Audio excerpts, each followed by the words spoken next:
eu falei sobre isso, acho que na última live, ou em algumas lives, sobre o problema que é o stake de Ethereum. O próprio Vitalik disse que não faz stake de Ethereum. E ele levantou preocupações em relação à confiança em chaves multisig. Porque quando você faz um stake, você fica no ambiente online. E para que seja protegida essas carteiras, é necessário que haja carteiras multisigs para que hackers e eventuais invasores não consigam drenar os dinheirinhos que tem ali, pois eles precisariam pegar de vários lugares essas chaves e movimentar esses fundos. O próprio Vitalik, que mudou a prova de trabalho para a prova de participação, diz que o sistema novo dele não é seguro e por isso ele não coloca. Não é que não é seguro, ele não tem tanta confiança nesse sistema, porque precisa de mais segurança em relação à própria infraestrutura para permitir que isso aconteça. Então por que eles mudaram para Proof of Stake, se nem mesmo o próprio criador coloca? Aí o Renato Amoedo postou: se o Vitalik, que se não é o criador é o teste, ou seja, é a cara do próprio Ethereum, diz que não se sente confortável tendo Ethereum em stake, pois é complicado e arriscado demais, é sinal de que quem se sente confortável não sabe dos riscos de uma desgraça dessas. Exatamente. Se você acha que é alegria, que é uma maravilha todo esse sistema, é porque você não entende dos riscos. Eu não entendo dos riscos, não sou um programador, mas quem criou o sistema tem medo do sistema.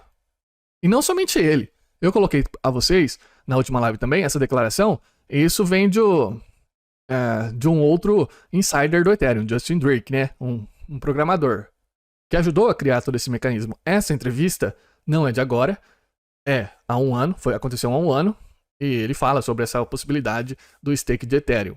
Talvez, não sei se ele estava falando em relação ao merge, que aconteceria algum tipo de problema, mas ele diz... Vamos ver se a gente consegue escutar. And why aren't you staking all of your Ether? Por que você não faz o stake de todos os seus Ethereums? Why haven't you just aped all the way in? Aí você vê que ele já começa preocupado na resposta, desconfortável. I think part of the reason is that when you make the sausage, you know how it's made. Eu acho que parte da resposta é porque eu não faço esse stake, é quando você faz a salsicha, você sabe do que ela foi feita.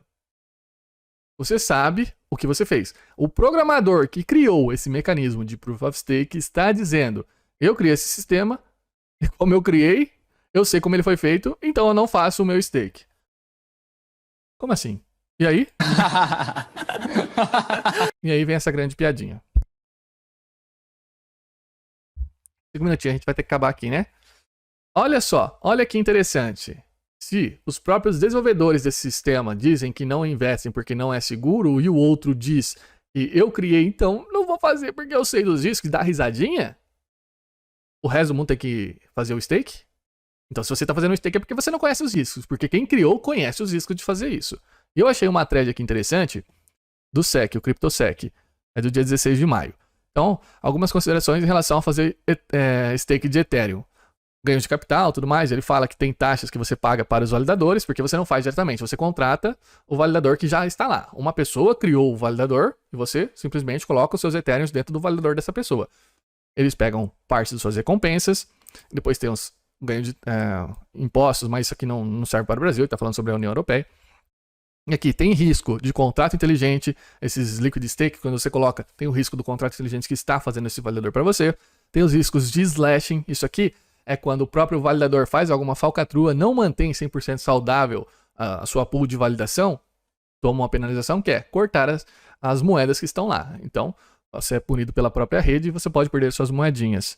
Aí com o slash, pode acontecer os comportamentos maliciosos e tudo mais, né? Tem o risco de liquidez dessas moedinhas, quando você fica com um Ethereum de liquid stake, pode perder o PEG em relação ao próprio Ethereum normal. E quando você quiser sacar, pode ter um prazo longo para que isso aconteça. Riscos regulatórios. E esses Ethereums são assegurados por multisigs que, se comprometidas, poderiam resultar na perda de seus fundos ou em um travamento total. Se a pessoa, os próprios donos, perdem as chaves da multisig, ninguém consegue mais sacar os Ethereums que estão lá dentro, né? Tem o risco de centralização, quando você utiliza uma exchange para fazer isso, e além de você estar utilizando uma exchange para fazer o seu stake, tem o risco da própria exchange levar o seu dinheiro e ir embora. Então são muito mais riscos do que benefícios você ter um Proof of Stake. Mas o Proof of Stake é maravilhoso. É melhor do que o Proof of Work. É melhor do que o sistema do Bitcoin, onde você tem que competir para fazer a organização do bloco. Você compete com todas as pessoas, com todas essas máquinas, gastando poder computacional e energia para chegar no algoritmo que criptografa o bloco. Isso no Bitcoin. Agora no Ethereum não, no Ethereum não tem competição. O Ethereum escolhe quem vai fazer aquele bloco. E aí por isso tem os MEVs, aquelas falcatruas todas. E mesmo nesse sistema, existem muito mais riscos do que benefícios. O próprio criador do Ethereum, Vitalik, não quer fazer isso. Ele não quer colocar os seus Ethereums em stake. Mas você tem que colocar. Você tem que sustentar esse sistema. Ele não. E mesmo que você escolha se tornar um validador sozinho, isso reduziria boa parte desses riscos, óbvio, porque você está sendo o próprio validador e controlando o sistema. Entretanto, você precisa ter os custos para rodar todo esse validador, todo esse negócio, ter uma máquina super cara para que isso aconteça e considerar todos os requisitos de validação para que você não tome o slashing por não ter 100% saudável o seu próprio pool de validação e entre outras coisas, né?